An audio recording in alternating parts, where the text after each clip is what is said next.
What would you do if the person you loved most revealed a secret that unraveled everything you thought you knew about them? I never imagined I'd face that question until the day I sat beside my son's hospital bed, watching the life slip from his fragile frame. Ethan, my only child, was 16, and the cancer had carved hollows into his once vibrant face.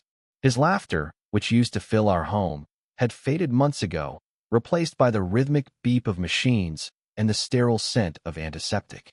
I thought I was prepared for the end. I was wrong. The hospital room was a cocoon of quiet, the kind that presses against your chest. Sunlight filtered through the blinds, casting stripes across Ethan's pale hands, which lay folded over the thin blanket. I held one of them, feeling the coolness of his skin, the weight of time running out. We'd spent years building memories, camping trips, late-night talks about his dreams of becoming an astronaut, the way he'd tease me for burning toast. Now, those moments felt like artifacts from another life. I'd been coming to the hospital every day for months, but that afternoon felt different. Ethan's eyes, usually clouded with pain, were sharp, almost urgent. He motioned for me to lean closer. His voice was a whisper, barely audible over the hum of the machines. "Dad," he said, "I need to tell you something." My heart stuttered. I nodded, expecting him to say he was scared or that he loved me. Instead, he took a shallow breath and said, "I'm not who you think I am." The words hung in the air, heavy and incomprehensible. I frowned, thinking it was the medication talking. "What do you mean, buddy?" I asked, squeezing his hand. His eyes locked onto mine, and for the first time in weeks, they burned with purpose. "I did something," he whispered. "Something big, and I kept it from you." My mind raced. Ethan was a good kid, straight-A student, kind to a fault. What could he possibly have done? He coughed weakly, and I leaned in closer, my ear near his lips. "Last year," he continued, "I found her. My mom. My real mom." The room tilted. Ethan's mother-me wife, Claire, had died when he was 2. A car accident that left me a widower and Ethan without a mother. I'd raised him alone, pouring every ounce of myself into being both parents. "Ethan, what are you talking about?" I asked, my voice cracking. "I found her online," he said, his words slow but deliberate. "She didn't die, Dad. She left us. I tracked her down. She's alive, living in Seattle." My breath caught, a sharp pain slicing through my chest.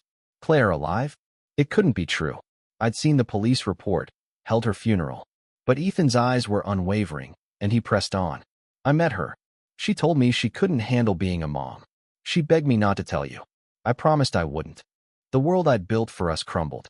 For 14 years, I'd carried the grief of Claire's death, believing it was an accident that stole her from us. Now, my dying son was telling me it was a lie.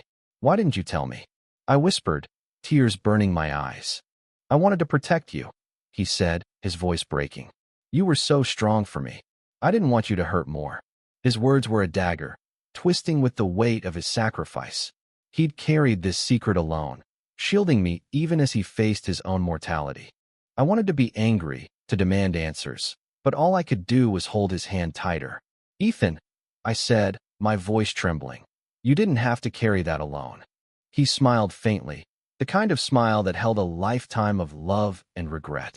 "I know, Dad, but I wanted you to remember her the way you loved her." The machines beeped on, indifferent to the earthquake in my heart. We sat in silence, the truth settling like dust. I thought of Claire, alive somewhere, and the years I'd spent mourning a lie.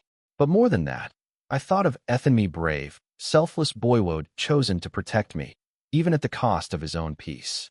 In the days that followed, Ethan's strength faded. He slipped away quietly one morning, his hand still in mine. I buried my son with a heart full of love and a wound that would never heal. I never sought out Claire. Ethan's secret was his gift to me, a final act of love that taught me the depth of his heart. He'd faced death with courage, not just for himself, but for me.